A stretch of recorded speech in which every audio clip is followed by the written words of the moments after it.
Good morning po, Pangasinan Beta po ulit. So, medyo nag-busy na naman po tayo. So, kaya ngayon lang po ulit tayo mag-upload. So, i-upload natin itong dalawang natapos na po natin.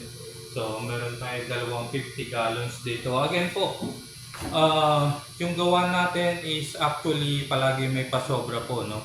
Kung sa akin po kayo magpapagawa, hindi po eksaktong 50 gallons yung makukuha nyo. So, palagi po may pasobra po kayo. So, ito po is lalabas na nasa 63 gallons po sila. Kasi ang sukat ko is 20 by 20. 36 by 20 by 20 inches po. Ang gawa ko, palagi pong 20. Ayaw ko po ng 18. Kung sa ordinary shop po kayo kukuha o sa mga pet shop o yung mga ready-made po, ang palaging sukat po niyan is 18 by 18, 36 by 18 by 18. So, eksaktong 50 gallons po yung makukuha ninyo.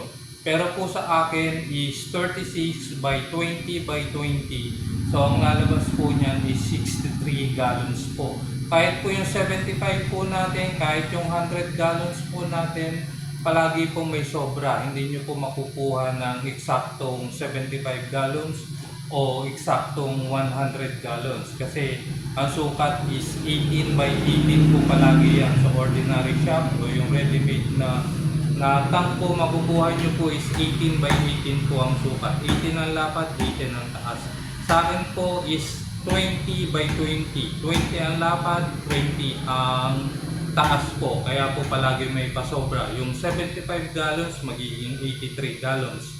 Yung 100 gallons magiging 125, 25 or 23 gallons po. Kaya yun po, palagi po may pasobra po tayo. So again, ito po, may overhead sump, 50 gallons, 63 gallons. Then kasama na po yung motor niya, pinagawa na rin yung motor. Kasama na po sa in-order yung motor, so nilibre ko na lang yung tubings niya, yung pipings niya, so ready for pickup na po dito. So ito po, ang isa natin dito is sir po is wala pa rito sa Pangasinan, nasa Iloilo pa siya, pero uwi siya ng Pangasinan at pinagawa niya na po ito. So hintayin na lang po natin si sir para i-pick up yung kanyang tank dito. And then yung isa po natin dito, ito po. Ito pong isa natin dito para kay Sir Untalan. Ewan ko, pinsan kasi ni Sir Pablo Untalan ito. May stand pa ito, so hindi pa natin nagagawa yung stand niya. Yan po. So, overhead sump, tank niya, plus stand po. Hindi pa kasi nagpaparamdam yung ating welder. So, kaya, pero mamaya puntahan natin para matapos na natin ito. Anyway, yung tank po talaga is tapos na. Nandiyan yung overhead sump niya. So, dadalhin na lang sa akin yung motor niya para malibre na rin natin yung tubo niya. May setup na natin yung tubo niya.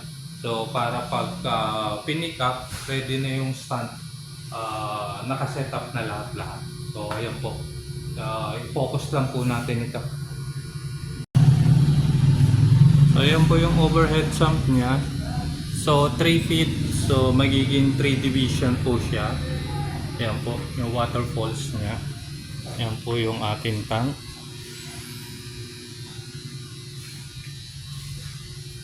So ito po yung isa, again 3 division yung kanyang sump dyan.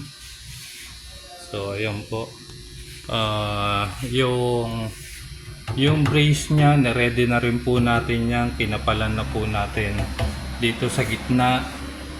Ayan po, sa side nya para makaya yung bigat nung overhead sump natin. So ayan po, same din dito sa isa natin. Nilaparan natin yung gitna para yung bigat niya makaya niya.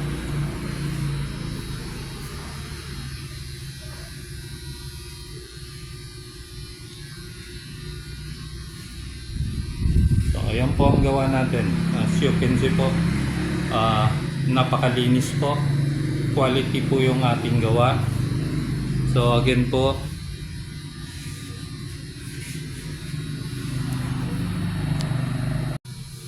so ayan po, kung magpapagawa po kayo, PM nyo lang po ako, yung Ferdinand Aguas po, o kaya yung aking page na Pangasinan Beta, o kaya yung ating pang-vlog natin na Pangasinan Beta TV. PM nyo lang po ako doon, inquire nyo lang po kung magkano, kung magpapagawa kayo, kung anong sukat po, para ma-estimate po natin. Again po, Pangasinan Beta TV, Ferdinand Aguas po. Like and share lang po. Meron din po tayo sa TikTok at sa YouTube channel. So, paki-like na lang po. So, again po, maraming salamat.